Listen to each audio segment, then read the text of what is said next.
नमस्कार दोस्तों, स्वागत है आप सभी का हिंदी सरोज के इस यूट्यूब चैनल पर। और मैं डॉक्टर सुमित गौतम आप सभी का हार्दिक अभिनंदन करता हूं। आप सब लोगों को भैया दूज की हार्दिक शुभकामनाएं। दोस्तों, ये यूनिट नंबर 2 हिंदी साहित्य का इतिहास की क्लास है, जिसमें हम आधुनिक काल पढ़ रहे हैं। इसके अंतर्गत पिछली क्लास में हम भारतेंदु युग में भारतेंदु हरिश्चंद्र के बारे में संपूर्ण जानकारी हासिल कर चुके थे। नोट्स बनाए थे हमने, मोस्ट इंपोर्टेंट जो कि एग्जाम में पूछे जाने वाले क्वेश्चन हैं, वो सब के सब मैंने आपको पिछली क्लास में करवा दिए हैं। जिन्होंने नहीं देखा है वो पिछली क्लास को जाकर अवश्य देखें, क्योंकि वहीं से हिंदी साहित्य का इतिहास के आधुनिक काल की पृष्ठभूमि तैयार होती है, भूमिका तैयार होती है। तो उस क्लास को पहले अवश्य देख लें, उसके बाद में इस क्लास को देखें और नोट्स बनाएं। इस क्लास में हम मोस्ट इंपोर्टेंट लेखक, मोस्ट इंपोर्टेंट रचनाकार इस क्लास में होने वाले हैं। 4 रचनाकारों को मैं इस क्लास में कवर कर दूंगा। हम लोग मिलकर करेंगे, नोट्स बनाएंगे, कागज और पेन लेके बैठ जाइए। बद्री नारायण चौधरी प्रेमघन सबसे पहले, इसके बाद में प्रताप नारायण मिश्र, इसके बाद हम करेंगे लाला श्रीनिवास दास को। ये क्रमवार तरीके से मैं आप लोगों को करवा रहा हूं। जिस तरह से कालानुक्रम अनुसार भारतेंदु युग में ये रचनाकार आते हैं, उसी कालक्रम अनुसार मैं इनको करवा रहा हूं आप लोगों को। इससे आप लोगों को याद करने में भी आसानी होगी। तो प्रताप नारायण मिश्र के बाद लाला श्रीनिवास दास, और उसके बाद में हम करेंगे अंबिका दत्त व्यास जी को। और प्रत्येक रचनाकार के बारे में शुक्ल जी क्या कहते हैं, उनका साहित्य इतिहास की पुस्तक हिंदी साहित्य का इतिहास, उससे भी हम जो इंपॉर्टेंट है, मोस्ट इंपॉर्टेंट है एग्जाम के लिए, उस किताब से भी हम पढ़ने वाले हैं प्रत्येक रचनाकार के बारे में। ये हमने दिसंबर 2024 को टारगेट करके फ्री बैच शुरू कर रखा है, जिसमें हम आपको बहुत ही गहन मैटर, बहुत ही ऑथेंटिक मैटर आप लोगों को करवाते हैं, जो कि दिसंबर 2024 में HPSC assistant professor, UGC net, JRF दोनों के लिए मोस्ट इंपोर्टेंट ये क्लास होने वाली है। तो आइए शुरू करते हैं आज की क्लास। आज की क्लास शुरू करने से पहले आप लोगों को बता दूं कि प्लेलिस्ट बन चुकी है हमारे चैनल पर। हिंदी सरोज आप टाइप करेंगे यूट्यूब के सर्च बार में, तो इस तरह के लोगों का एक चैनल खुलेगा हिंदी सरोज के नाम से। उसको आप ओपन करेंगे, प्लेलिस्ट पे क्लिक करेंगे तो 2 प्लेलिस्ट खुलेंगी। एक है हिंदी साहित्य का इतिहास वाली प्लेलिस्ट, ये वाली। इसमें हिंदी साहित्य का इतिहास यूनिट नंबर 2 की सारी क्लासेस अपडेटेड हैं, अपलोडेड हैं। आप नीचे से शुरू कीजिए देखना, पहली क्लास से, और जहां तक हो चुकी हैं आज तक की क्लास उसमें अपडेट हो जाएंगी। आप सारी क्लासेस को देखिए, नोट्स बनाइए और अपनी तैयारी को मजबूत करते चलिए, जेआरएफ वाली तैयारी। इसी प्रकार से यूनिट नंबर 7 हिंदी कहानी वाली यूनिट की प्लेलिस्ट बनी हुई है, जिसमें 18 कहानियां हम लोग कंप्लीट कर चुके हैं। इस प्रकार का इंटरफेस खुलेगा दूसरी प्लेलिस्ट में, हिंदी कहानी वाली प्लेलिस्ट में। उसको भी आप नीचे से लेकर ऊपर तक क्रमवार तरीके से पढ़िए, नोट्स बनाइए। कहानी में एक एक लाइन मैंने आप लोगों को पढ़ाई हुई है, और उसमें से आने वाले एक छोटे से छोटे प्रश्न को भी नहीं छोड़ा है, जो कि आप लोगों के लिए इंपॉर्टेंट होगा, या मैं कहूं अति महत्वपूर्ण होगा यूजीसी नेट जेआरएफ एग्जाम के लिए। तो आइए शुरू कर देते हैं आज की क्लास। सबसे पहले हम पढ़ेंगे बद्री नारायण चौधरी प्रेमघन जी के बारे में। प्रेमघन जी उतना ही इंपॉर्टेंट हैं जितना इंपॉर्टेंट भारतेंदु है हमारे लिए। भारतेंदु के समान ही हमें प्रेमघन को पढ़ना है, उतना ही डीप हमें इनको पढ़ना है। सारी जानकारी इनके बारे में रखनी है। इनके बारे में कुछ भी पूछा जा सकता है एग्जाम में। जैसे बद्री नारायण चौधरी प्रेमघन का जन्म कालक्रमानुसार भारतेंदु के बाद यही आते हैं। इनका जन्म 1855 ईस्वी में हुआ। भारतेंदु 1850, उसके बाद में सीधा 55 में आते हैं बद्री नारायण चौधरी प्रेमघन। इसके बाद में जो रचनाकार आते हैं वो एक एक साल के अंतर पर आ जाएंगे। 1856 में, फिर आ जाएंगे 1857 में, फिर आ जाएंगे 1858 में। इस प्रकार से प्रत्येक साल में एक एक वर्ष के अंतराल पर अगले रचनाकार आते रहेंगे। इन दोनों के बीच में जो है गैप है 5 वर्ष का। ठीक है दोस्तों, एक मिनट। लाला श्रीनिवास दास 1850 के हैं दोस्तों। लाला श्रीनिवास दास जो हैं वो 1850 के हैं। चलो उनको देख लेंगे हम बाद में, जब लाला श्रीनिवास दास को पढ़ेंगे हम तब उनके बारे में पूरी जानकारी ले लेंगे। तो इनका जन्म 1855 ईस्वी में मिर्जापुर उत्तर प्रदेश में हुआ है। निधन इनका 1922 ईस्वी में हुआ था। इनकी काव्य रचनाएं, मोस्ट इंपोर्टेंट रचनाएं कौन कौन सी हैं? जीर्ण जनपद, आनंद अरुणोदय, हार्दिक हर्षादर्श, लालित्य लहरी, युगल स्त्रोत, प्रेम पीयूष वर्षा, मंगलाशा, भार्याभिनंदन, मयंक महिमा, वर्षा बिंदु। इसके बाद ब्रजचंद्र पंचक, पितर प्रताप, होली की नकल, मन की मौज और भारत बधाई। ये जो है इनकी ये मोस्ट इंपोर्टेंट काव्य रचनाएं हैं। इनमें से भी मैं आप लोगों को बता दूं कि जीर्ण जनपद, आनंद अरुणोदय, लालित्य लहरी, हार्दिक हर्षादर्श भी इंपॉर्टेंट है। इसके बाद मयंक महिमा, प्रेम पीयूष वर्षा, होली की नकल, मन की मौज और भारत बधाई। ये जो है ये मोस्ट इंपॉर्टेंट है। इन्हें तो हमें बिल्कुल आत्मसात कर लेना है, इनको छोड़ना नहीं है बिल्कुल भी। तो ये जो है इनकी मोस्ट इंपॉर्टेंट काव्य रचनाएं हैं, इनको नोट करते चलिए साथ में। इनके बारे में, काव्य रचनाओं के बारे में मुख्य बिंदु क्या है वो देख लेते हैं। जीर्ण जनपद और अलौकिक लीला, एक और इनकी काव्य रचना का नाम यहां पर आया है अलौकिक लीला, इसे भी नोट कर लीजिएगा इनके साथ में। ये दोनों जो हैं प्रबंधात्मक रचनाएं हैं और दोनों ही अपूर्ण हैं। ये दोनों ही रचनाएं अपूर्ण हैं। आनंद अरुणोदय जो है ये नवजागरण का संदेश देता है, नवजागरण का संदेश देता है आनंद अरुणोदय। देखिए ये जो मोस्ट इंपोर्टेंट रचनाएं हैं इनका वर्ण विषय पूछा जाता है, एग्जाम में पूछा जाता रहा है, आगे भी पूछा जाता रहेगा, क्योंकि जितने इंपोर्टेंट भारतेंदु हैं उतने ही इंपोर्टेंट हमारे बद्री नारायण चौधरी प्रेमघन जी हैं। तो इनको हमें एक एक पॉइंट इनका ध्यान से पढ़ना है। मयंक महिमा 1922 में रचित है और इसकी भाषा खड़ी बोली है। बाकी की सभी रचनाएं जो हैं वो ब्रज भाषा में हैं। जब भारतेंदु वाला हमने टॉपिक किया था, वो क्लास की थी, तब मैंने आप लोगों से पूछा था कि अब्र उपनाम से कौन रचनाकार रचना करते थे, तो उसका उत्तर है बद्री नारायण चौधरी प्रेमघन जी। ये जो है उर्दू में कविताएं लिखने के लिए अब्र नाम का प्रयोग करते थे। ये अब्र उपनाम से उर्दू में कविताएं करते थे, ये भी मोस्ट इंपोर्टेंट है। आगे मिर्जापुर धुन के कजली गानों का संकलन, कजली वहां के लोकगीत होते हैं, परंपरागत गीत होते हैं, उनका संकलन इन्होंने कजली कादंबनी के नाम से किया था। और भारतेंदु हरिश्चंद्र के निधन पर इन्होंने कौन सी लिखी थी रचना? शोकाश्रु बिंदु। इसका रचना काल आसानी से हम याद रख सकते हैं, क्योंकि जो निधन का वर्ष है भारतेंदु जी का वही इसका रचना काल हो जाएगा। उनके निधन पर लिखी थी तो लॉजिकली 1855 में होना चाहिए और वही इसका रचना काल है। तो ये कविता उन्होंने भारतेंदु हरिश्चंद्र के निधन पर लिखी थी। मोस्ट इंपोर्टेंट पॉइंट है सारे के सारे, इसको आप छोड़ सकते हैं मिर्जापुर धुन वाला, बाकी सब जो हैं ये मोस्ट इंपोर्टेंट है नेट जेआरएफ के लिए, इन्हें नोट कर लीजिए। इनकी समस्त रचनाओं का प्रकाशन प्रेमघन सर्वस्व नाम से हुआ था। ये तो एक कॉमन सेंस वाला प्रश्न है, कोई ज्यादा क्लिष्ट या फिर कठिन नहीं है। इनके नाटक देख लेते हैं हम। नाटक कौन कौन से हैं? वारांगना रहस्य या फिर वैश्या विनोद, ये 1886 ईस्वी का लिखा हुआ है। इसके बाद भारत सौभाग्य 1889 ईस्वी का इनका नाटक है। इसके बाद प्रयाग रामागमन मोस्ट इंपोर्टेंट है, इसका जिक्र शुक्ल जी ने भी अपने ऐतिहासिक ग्रंथ में किया है। यह है 1904 ईस्वी का। तो ये इनके 3 नाटक हैं, ये तीनों के तीनों मोस्ट इंपोर्टेंट है, इन्हें नोट कर लीजिए, इनका रचना काल पूछा जाता है।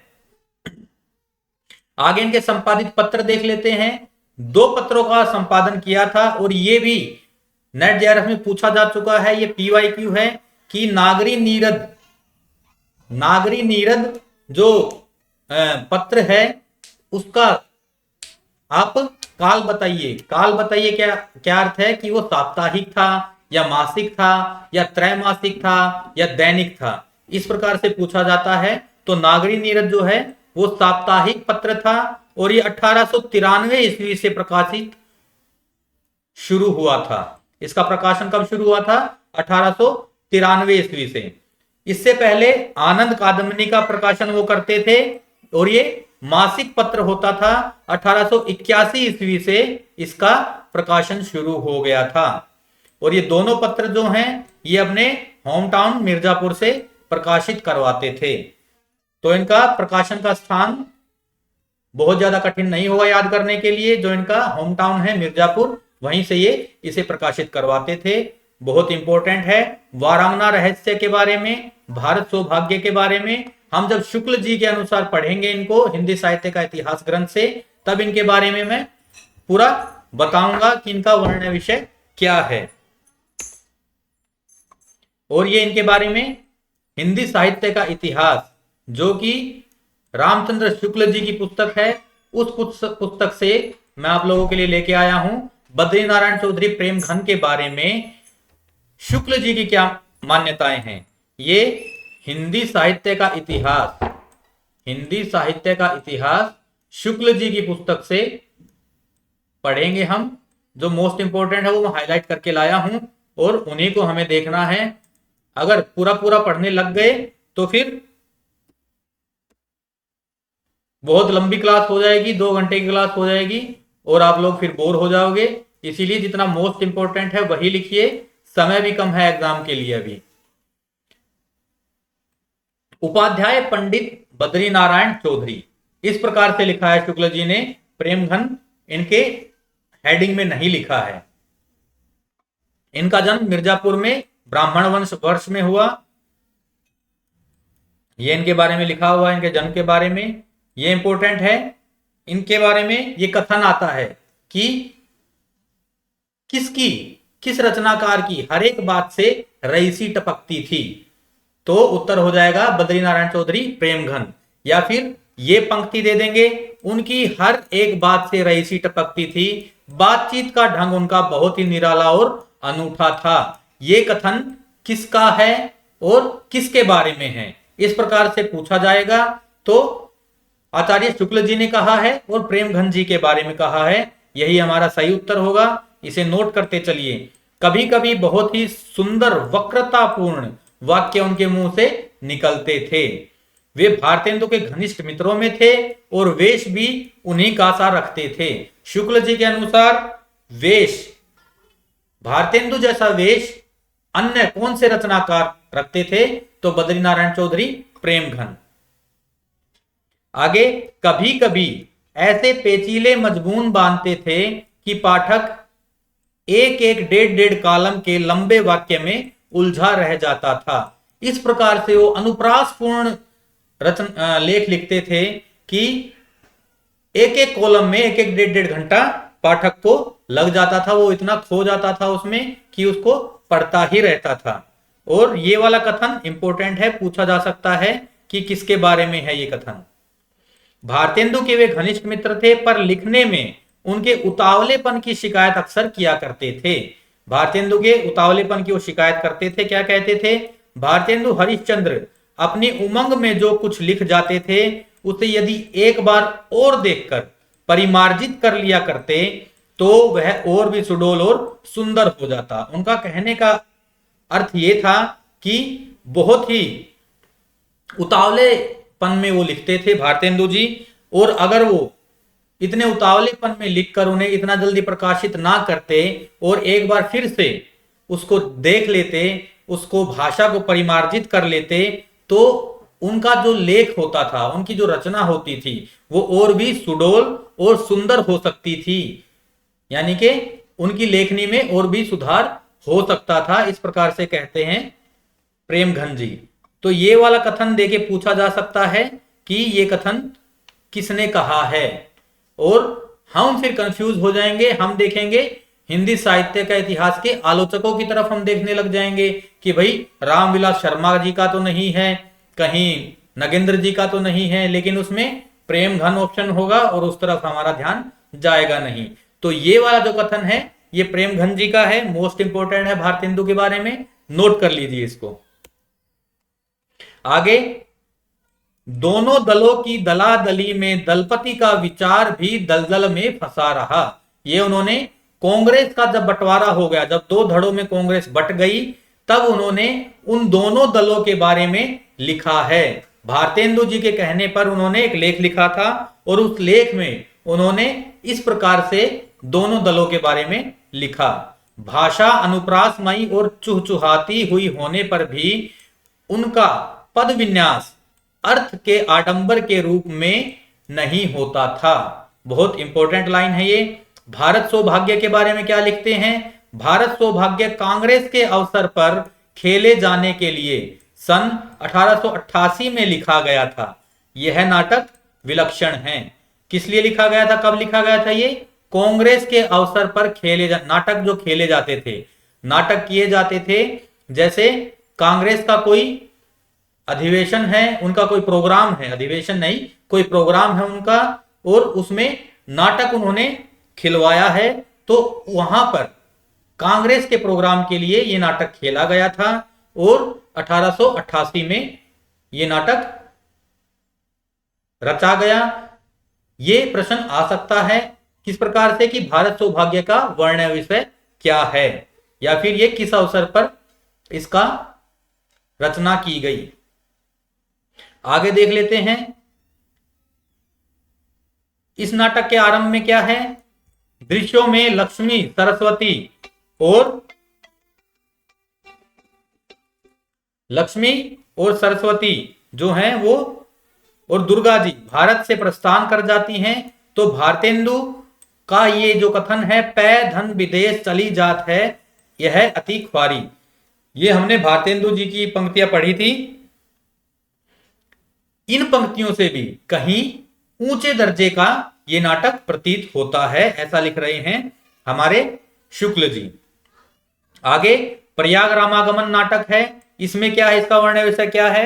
राम का भारद्वाज ऋषि के आश्रम में पहुंचकर आतिथ्य ग्रहण करना। ठीक है दोस्तों, ये हमें पता होना चाहिए, इसका वर्ण विषय पूछा जाता है। वारांगना रहस्य में क्या है? ये एक महानाटक है और इसका वेश्या विनोद भी नाम है, जैसा कि हम देख के आए हैं। इसमें क्या है? दुर्व्यसन ग्रस्त समाज का चित्र इसमें खींचा गया है।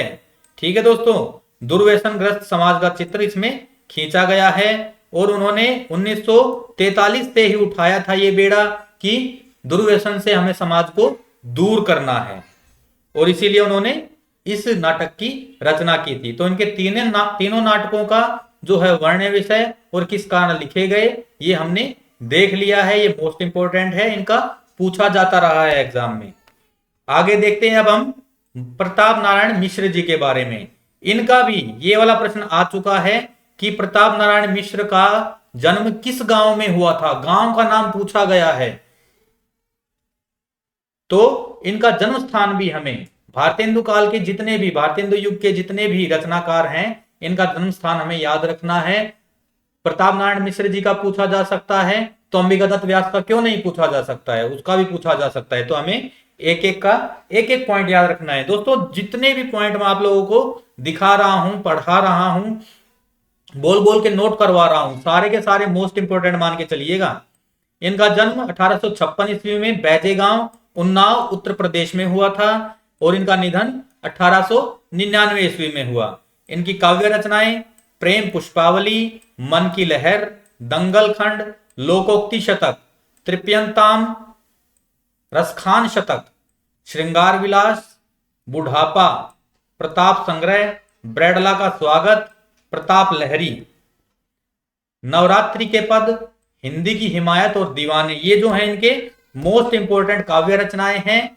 और इनके बारे में जो हमें जानकारी प्राप्त होनी चाहिए, जो हमें पता होना चाहिए कि इनकी कौन सी काव्य रचना में क्या है, वो हम आगे देखेंगे।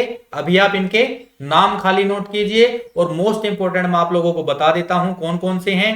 प्रेम पुष्पावली, मन की लहर, ये पहले भी पूछे जा चुके हैं एग्जाम में। लोकोक्ति शतक, तृप्यंताम, ये तो सबसे अलग रचना है, इसके बारे में भी देखेंगे। फिर क्या है? प्रताप संग्रह छोड़ सकते हैं। ब्रैडला का स्वागत, ये भी मोस्ट इंपोर्टेंट है। प्रताप लहरी, इसके बाद हिंदी की हिमायत, ये जो है इनके मोस्ट इंपोर्टेंट काव्य रचनाएं हैं। इनको तो आपको याद करना ही करना है, छोड़ना बाकियों को भी नहीं है। बाकियों को थोड़ा हम लाइटली ले सकते हैं, इसलिए मैंने आप लोगों को मोस्ट इंपोर्टेंट जो है वो टिक लगवा दिए हैं। अगर मैं जल्दी जल्दी बोल रहा हूं, जल्दी जल्दी पढ़ रहा हूं, तो वीडियो को पॉज करके आप नोट्स बनाते रहिएगा, धीरे धीरे देखते रहिएगा। इसमें कोई जल्दबाजी वाली बात नहीं होनी चाहिए, क्योंकि अगर मैं आपके नोट्स बनाने के लिए वेट करता रहूंगा तो क्लास जो है बहुत लंबी हो जाएगी। इसीलिए आप लोग वीडियो को पॉज करते करते नोट्स बना लिया करें। आगे देख लेते हैं इनके नाटक। नाटकों का वर्णन विषय भी हम देखेंगे जब शुक्ल जी के विचार देखेंगे हम इनके बारे में। कलि कौतुक, कलि प्रभाव, भारत दुर्दशा, इनका भी नाटक है। देखिए एक नाटक भारतेंदु जी का भी है, भारत दुर्दशा। उसी से प्रभावित होकर भारत दुर्दशा के नाम से ही प्रताप नारायण मिश्र जी ने भी एक नाटक की रचना की है। फिर है हठी हम्मीर, गो संकट, जुआरी खुआरी, संगीत शाकुंतल। सारे के सारे मोस्ट इंपोर्टेंट नाटक हैं, ये पूछे जाते रहे हैं एग्जाम में, इन्हें नोट कर लीजिए, इनके सबके नाम याद रखिए। कली नाम से दो हैं, कली का अर्थ कलयुग। फिर है भारत दुर्दशा जो कि भारतेंदु का भी एक नाटक है, तो तीन तो ऐसे ही याद हो गए। हम्मीर रासो वाला, हठी हम्मीर, बहुत हठी था हम्मीर। फिर गो संकट जो अकबर ने गोवध पर पाबंदी लगाई थी उसके बारे में लिखा हुआ है। ज्वारी खुआरी ये प्रहसन श्रेणी का नाटक है, आगे हम पढ़ेंगे इसके बारे में। फिर है संगीत शाकुंतल, ये संगीत प्रेरक रचना है। तो ये जो है इनके मोस्ट इंपोर्टेंट नाटक हैं, इन्हें नोट कर लीजिए। इसके बाद निबंध देखते हैं। निबंध इनके सबसे अलग ही नाम है इनके निबंधों के, और आप लोगों को ज्यादा प्रॉब्लम होगी नहीं अगर छांटने के लिए दे दिए जाएं कि कौन कौन से निबंध प्रताप नारायण मिश्र जी के हैं, तो बहुत ज्यादा प्रॉब्लम नहीं होने वाली है। सबसे अलग रहता है इनके नाटकों का शीर्षक। तो देखते हैं कौन कौन से नाटक हैं। धोखा, बात, नारी, मुछ, है। एक भय भी नाटक है इनका, एक भय नाटक भी है। फिर है दांत, नारी, मनोरोग, दय, पेट, नाटक, माफ कीजिएगा नाक, आप, आंसू, खुशामद, ईश्वर की मूर्ति, होली है अथवा होरी है। ये वाला पूछा जा चुका है एग्जाम में, होली है अथवा होरी है। तो ये होली है अथवा होरी है, ये मोस्ट इंपोर्टेंट आप मान के चलिएगा, ये आता रहा है एग्जाम में, कई बार आ चुका है ये। फिर है शिव मूर्ति, इसके बाद समझदार की मौत है। फिर विश्वास, कुमार विश्वास वाला विश्वास नहीं, खाली विश्वास। विश्वास के बाद है नास्तिक, दान, सोने का डंडा। ये देखिए सारे ये जो है बहुत छोटे छोटे नाम हैं और सबसे अलग ही नाम है इनके निबंधों के, तो आराम से हम बता सकते हैं कि प्रताप चरित्र जो है ये थोड़ा सा मिलता जुलता नाम है औरों से। बाकी सब जो है आपको अलग ही नाम दिखाई देंगे इनके निबंधों के, तो आसानी से याद होने लायक हैं दोस्तों, कोई प्रॉब्लम नहीं होनी चाहिए नाम याद रखने में। आइए देखते हैं आगे इनके निबंध संग्रह कौन कौन से हैं। निबंध नवनीत, नारायण निबंधावली और प्रताप नारायण मिश्र ग्रंथावली, ये जो है इनके 3 निबंध संग्रह हैं। ठीक है दोस्तों, इसके बारे में हम जानकारी लेते हैं कि इनको शुक्ल जी ने क्या उपाधि दी है। तो शुक्ल जी ने इनको हिंदी का एडिशन कहा है। हिंदी का एडिशन किसको कहा है? प्रताप नारायण मिश्र को। ये पूछा जाता रहा है और मोस्ट इंपोर्टेंट इसको मान के चलिएगा, प्रताप नारायण मिश्र जो हैं वो हिंदी के एडिशन कहाए गए हैं। और किसने कहा है? शुक्ल जी ने कहा है। ठीक है दोस्तों, मोस्ट इंपोर्टेंट है ये, इसको नोट करते चलिए। तो हिंदी का एडिशन तो कह दिया प्रताप नारायण मिश्र को। इसके बारे में मैंने सोचा कहीं कंफ्यूज हो जाए आप लोग, हिंदी का स्टील भी आ सकता है। हिंदी का स्टील किसको कहा गया है? हिंदी का स्टील कहा गया है बालकृष्ण भट्ट को, और शुक्ल जी ने ही कहा है। ठीक है दोस्तों, ये भी नोट कर लीजिए कि बालकृष्ण भट्ट को हिंदी का स्टील कहा है। अपनी कॉपी में कहीं ऊपर एक जगह पे और ब्रैकेट डाल के इसको नोट कर लीजिए, क्योंकि ये बालकृष्ण भट्ट के समय पर हमें पढ़ना था चाहिए, इसीलिए इसको थोड़ा सा अलग से नोट कर लीजिए। प्रताप नारायण मिश्र के निबंधों में उग्रता का भाव व्यक्त हुआ है, ये भी शुक्ल जी ने ही कहा है इनके बारे में। आगे इनकी संपादित पत्रिका कौन सी थी? ब्राह्मण। और ये मासिक पत्रिका थी, कानपुर से प्रकाशित होती थी। इसका प्रकाशन और संपादन 1883 से लेके 1894 ईस्वी तक रहा। ब्राह्मण पत्रिका पूछी जा सकती है एग्जाम में। आनंद कादम्बिनी और नागरी नीरद, इनके बाद में अगर कोई मोस्ट इंपोर्टेंट पत्रिका बनती है तो ब्राह्मण है वो। ठीक है दोस्तों, नोट कर लीजिए, बहुत ही इंपॉर्टेंट क्लास है ये आप लोगों के लिए। यहां से हम दही को मत के और घी निकाल रहे हैं, आप ये मान लीजिए। प्रताप नारायण मिश्र जी के संदर्भ में विशेष तथ्य, क्या क्या विशेषता है? इनके द्वारा हिंदी हिंदू हिंदुस्तानी का नारा दिया गया था। और क्या लिखा था उन्होंने, क्या पंक्ति है इनकी? रटो निरंतर एक जबान, हिंदी हिंदू हिंदुस्तान। ये पंक्ति देकर पूछा जा सकता है किस रचनाकार की ये पंक्ति है। मोस्ट इंपोर्टेंट, शैली में भारतेंदु हरिश्चंद्र से समानता होने के कारण इन्हें द्वितीय भारतेंदु की उपाधि दी गई है। द्वितीय भारतेंदु किसे कहा जाता है? प्रताप नारायण मिश्र को कहा जाता है। एक और बात इनके बारे में, जानकी मंगल में, जानकी मंगल नाटक जो कि हरिश्चंद्र जी का है, उसमें अभिनय करने के लिए इनको मूछें मुंडवानी पड़ी थी। और कहीं पिताजी नाराज ना हो जाएं, कहीं पिटाई ना कर दें, तो पहले उन्होंने आज्ञा ली, उनको बहला फुसलाकर इसके लिए मनवाया। नहीं तो उनके पिताजी मानते नहीं थे मूछ कटवाने के लिए, तो इन्होंने मूछ मुड़वाई थी, पिता की आज्ञा लेकर मुड़वाई थी, ताकि वो जानकी मंगल में अभिनय कर सकें। आगे कानपुर के रसिक समाज से भी संबंधित हैं ये। कानपुर के रसिक समाज से भारतेंदु मंडल का कौन सा रचनाकार संबंधित है दोस्तों? प्रताप नारायण मिश्र। ये आधुनिक हिंदी निर्माता की बृहत त्रयी में शामिल हैं, जिन्होंने गद्य को प्रतिष्ठित किया हिंदी साहित्य में। उसकी जो बृहत त्रयी है उसमें शामिल है। वो बृहत त्रयी कैसे है? सबसे पहले भारतेंदु हरिश्चंद्र हैं, इसके बाद में बालकृष्ण भट्ट, और तीसरे नंबर पर प्रताप नारायण मिश्र का नाम आता है। तो ये है इनके बारे में मुख्य तथ्य, विशेष तथ्य इनके बारे में।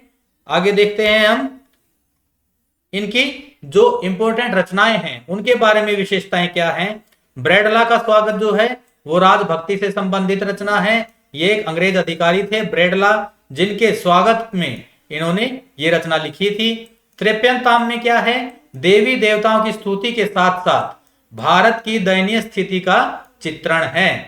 इन्होंने कानपुर में नाटक सभा की स्थापना भी की थी। नाटक सभा की स्थापना करने वाले कौन हैं? प्रताप नारायण मिश्र जी हैं। ठीक है दोस्तों, कविता वर्धनी सभा की स्थापना किसने की थी? भारतेंदु जी ने की थी। और नाटक सभा की स्थापना प्रताप नारायण मिश्र ने की है। आगे इनके बारे में मोस्ट इंपोर्टेंट दो कथन हैं, इनको भी देख लेते हैं। अंग्रेजी राज्य के प्रजा हितैषी रूप पर जैसा व्यंग्य प्रताप नारायण मिश्र ने किया है, अनन्य दुर्लभ है। आचार्य विश्वनाथ प्रसाद मिश्र जी कहते हैं ये। हिंदी हिंदू हिंदुस्तानी का राग प्रताप नारायण मिश्र अलापते रहते थे, आचार्य रामचंद्र शुक्ल जी ने कहा इनके बारे में। तो ये दोनों कथन जो है मोस्ट इंपोर्टेंट है, इन्हें नोट कर लीजिए। आगे शुक्ल जी क्या कहते हैं प्रताप नारायण मिश्र के बारे में देख लेते हैं। ये वाला कथन मोस्ट इंपोर्टेंट है इनके बारे में। ये इतने मनमोजी थे कि आधुनिक सभ्यता और शिष्टता की कम परवाह करते थे। कभी लावनी बाजों में जाकर शामिल हो जाते थे, कभी मेलों और तमाशों में बंद इक्के पर बैठे जाते दिखाई दे जाते थे। ठीक है दोस्तों, ये वाला कथन शुक्ल जी ने कहा इनके बारे में। वैसे ये कथन देके सिंपली पूछा जा सकता है कि ये कथन किस रचनाकार के बारे में है, तो हमें पता होना चाहिए। मनमोजी स्वभाव वाले, लावनी वालों के साथ घूमने वाले, इक्के पर खुला घूमने वाले कौन थे? प्रताप नारायण मिश्र थे। आगे प्रताप नारायण मिश्र यद्यपि लेखन कला में भारतेंदु को ही आदर्श मानते थे, पर उनकी शैली में भारतेंदु की शैली से बहुत कुछ विभिन्नता भी लक्षित होती थी। ठीक है दोस्तों, और विभिन्नता क्या थी? ये विनोदपूर्ण भावों के ये व्यक्ति थे। तो उसकी झलक इनकी रचनाओं में भी मिलती है और व्यंग्यपूर्ण वक्रता इनकी रचनाओं में हमें प्राप्त होती है। ठीक है दोस्तों, यह है प्रताप नारायण मिश्र जी के लेखन के बारे में। इन्होंने कौन सी पंक्ति लिखी है, ये पंक्ति देकर पूछा जा सकता है किसकी है। घूरे की लत्ता बिनय कनातन कै डोल बांधे। ठीक है दोस्तों, ये है इनकी रचना। एक रचना है समझदार की मौत है, फिर बात, फिर मनोयोग, फिर वृद्ध, फिर भय।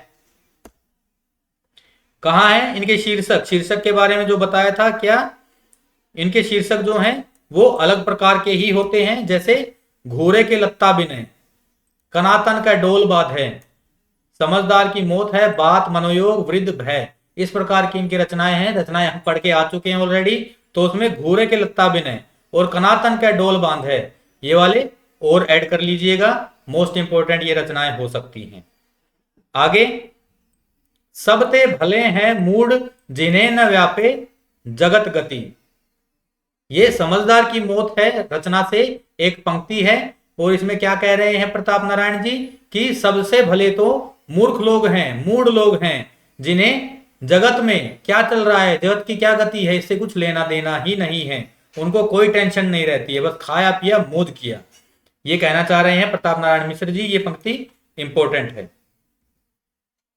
आगे, प्रताप नारायण जी ने फुटकल गद्य प्रबंधों के अतिरिक्त कई नाटक भी लिखे।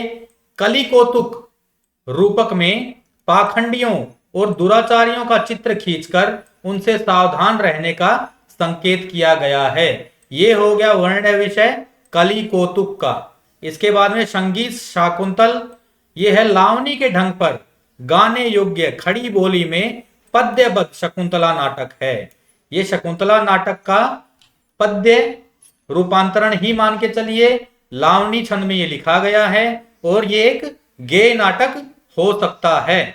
भारतेंदु के अनुकरण पर मिश्र जी ने भारत दुर्दशा नामक नाटक लिखा। ठीक है दोस्तों, और हठी हम्बीर में क्या है, हठी हम्बीर का वर्ण विषय पूछा जा सकता है। हठी हम्बीर रणथंबोर पर अलाउद्दीन खिलजी ने चढ़ाई कर दी थी, उसी को लेकर ये लिखा गया है नाटक। और गो संकट नाटक क्या है इसमें, और कली प्रभाव नाटक और जुआरी खुआरी नाटक, ये प्रहसन नाटक है। गो संकट नाटक जो है वो लिखा गया था गोवध पर, और कली प्रभाव नाटक ये कलयुग का क्या प्रभाव होगा, और जुआरी खुआरी इसमें जो है समाज में व्याप्त जो बुराइयां हैं, जुआरी वाला, जुआ खेलने वाली, उसके बारे में ये नाटक है। और ये सभी प्रहसन श्रेणी के नाटक है। ये पूछा जा सकता है कि ये तीनों नाटक कौन से श्रेणी के नाटक हैं, तो ये प्रहसन श्रेणी के नाटक हैं। ठीक है दोस्तों, आगे चलते हैं। लाला श्रीनिवास दास जी, इनके बारे में ये हमें भारतेंदु के तुरंत बाद पढ़ने चाहिए थे, पता नहीं किस वजह से ये यहां पर लगा दिया गया है। भाई लाइन से लगाया करो हिसाब से, जैसे मैंने बताया था आप लोगों को, ये उल्टा सीधा हो गया है। चलो कोई बात नहीं। लाला श्रीनिवास दास, इनका जन्म 1850 ईस्वी मथुरा उत्तर प्रदेश में हुआ और निधन इनका 1887 ईस्वी में हुआ।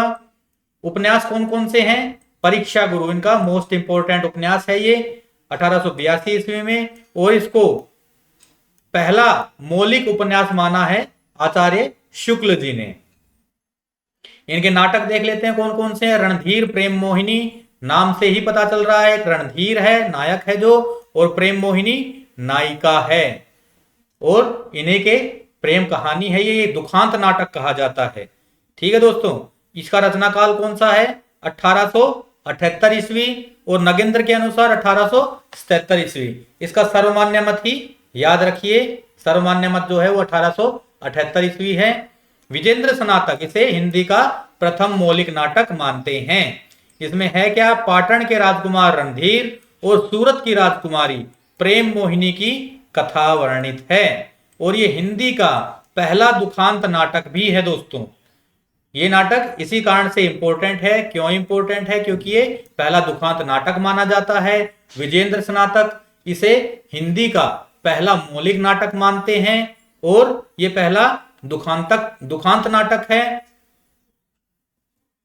आगे तप्ता संवरण है 1883 में, संयोगिता स्वयंवर 1885 ईस्वी में, प्रहलाद चरित ये है 1895 ईस्वी में। शुक्ल जी के विचार से जब पढ़ेंगे तब इनके बारे में हम वर्ण विषय इनका जान लेंगे। आगे देख लेते हैं ठाकुर जगन मोहन सिंह। ठाकुर जगन मोहन सिंह कौन है? इनका जन्म 1857 ईस्वी में विजय राघवगढ़ मध्य प्रदेश में हुआ। 1899 ईस्वी में इनका निधन हो गया। श्यामा स्वपन 1885 में इनका उपन्यास है। इसके बाद में काव्य रचनाएं इनकी प्रेम संपत्ति लता 1885 में, श्यामा लता 1885 में, श्याम सरोजनी 1886 में, श्यामा विनय 1886 में, देवयानी ये भी 1886 ईस्वी में। इनकी काव्य रचनाएं बहुत ज्यादा इंपॉर्टेंट नहीं है। इनका जो है उपन्यास श्यामा स्वपन याद रखना है।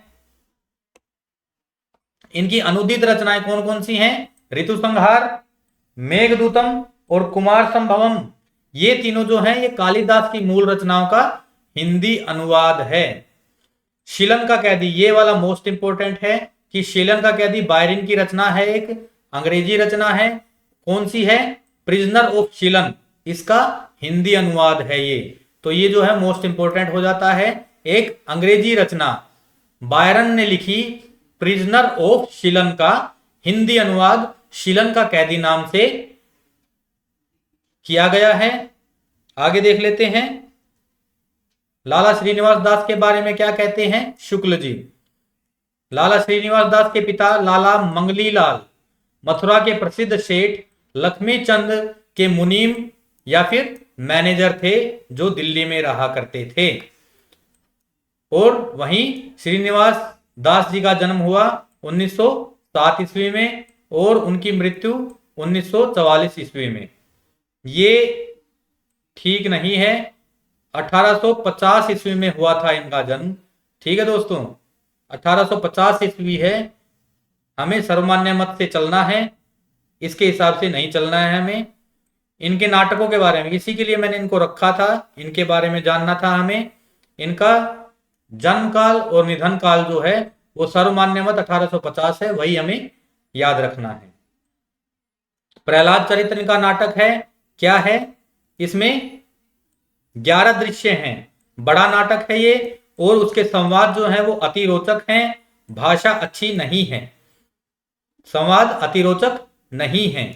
तप्ता संवर्ण नाटक ये जो है हरिश्चंद्र मैगजीन में छपा था, इसको नोट कर लीजिए, ये इंपॉर्टेंट है। और 1883 ईस्वी में पुस्तकाकार में ये छपा था। इसमें क्या है? तप्ता और संवरण की पौराणिक प्रेम कथा वर्णित है। संवरण ने तप्ता के ध्यान में लीन रहने के कारण गौतम मुनि को प्रणाम नहीं किया। इस पर उन्होंने श्राप दे दिया था कि जिसके ध्यान में तुम मग्न हो वह तुम्हें भूल जाए। फिर इसके बाद में क्या होता है? सदैव होकर शाप का यह परिहार उन्होंने बताया कि अंग स्पर्श होते ही उसे तुम्हारा स्मरण हो जाएगा, कि जब तुम्हारा स्पर्श वो प्राप्त करेगा तो उसे तुम्हारी याद फिर से आ जाएगी। ठीक है दोस्तों, ये है इनके नाटकों के बारे में इंपॉर्टेंट, जो कि हमें एग्जाम के लिए पढ़ना है। संयोगिता स्वयंवर क्या है? पृथ्वीराज ने जो संयोगिता हरण किया था उसी को लेकर जो है ये नाटक लिखा गया है। और परीक्षा गुरु उपन्यास जो है ये शिक्षाप्रद नाटक उपन्यास है, माफ कीजिएगा। और ये खड़ी बोली, ठीक है, इसमें क्या है? बोलचाल की भाषा है और मुहावरेदार भाषा है।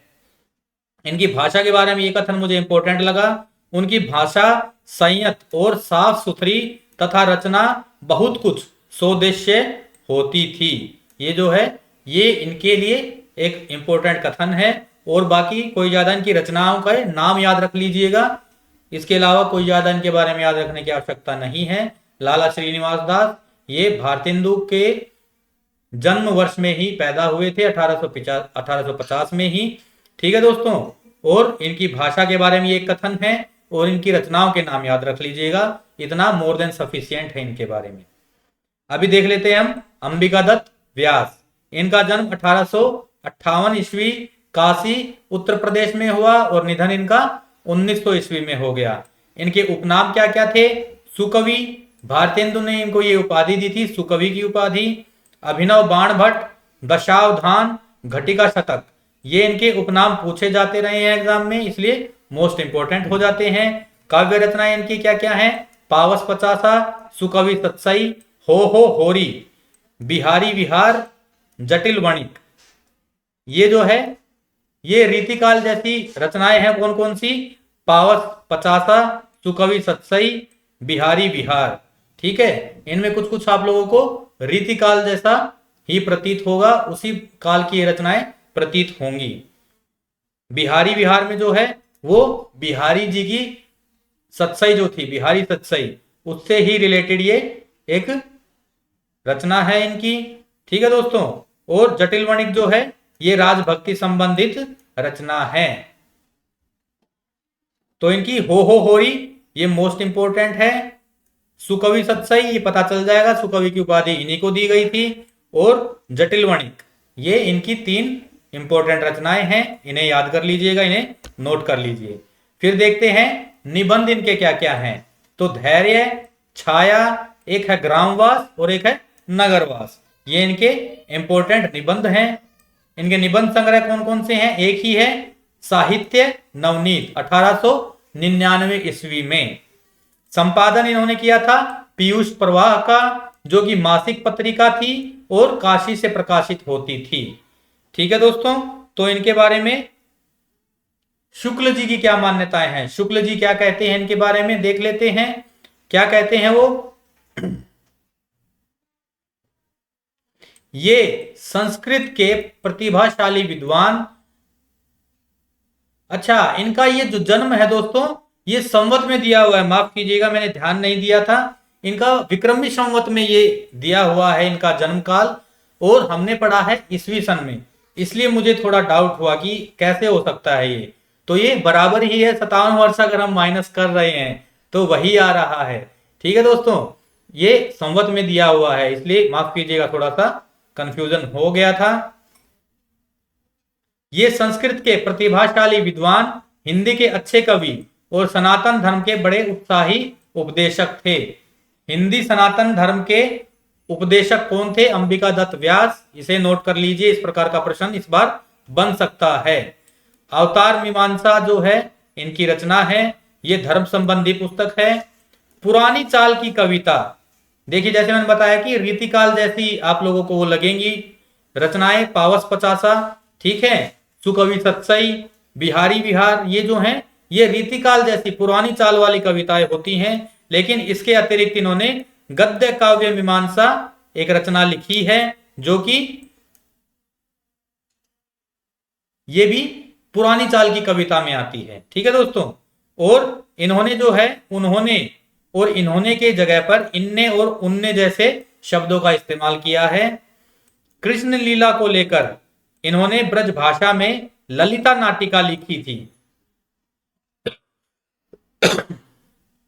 आगे भारतेंदु के कहने पर इन्होंने गो संकट नाटक लिखा, जिसमें हिंदुओं के बीच असंतोष फैलने पर अकबर द्वारा गोवध वध कराए जाने की कथा वस्तु रखी गई है। तो यहां पर गो संकट जो है ये 2 रचनाएं हैं, एक उनमें अंबिका दत्त व्यास जी की है।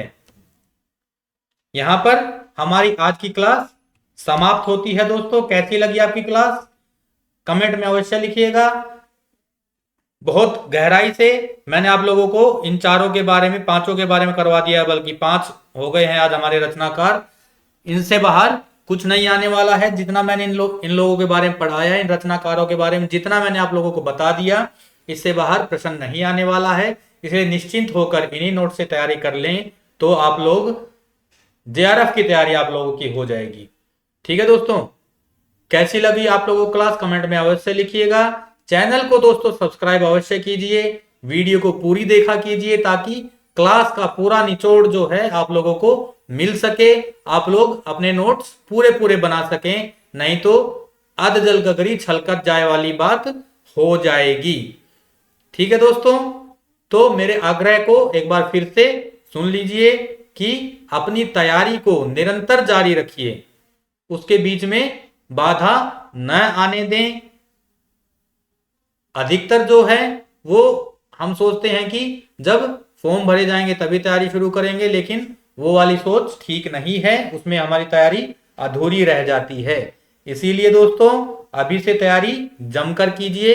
अपनी तैयारी को नेट नहीं जेआरएफ के लेवल की करेंगे तब जाके कहीं काम चलेगा।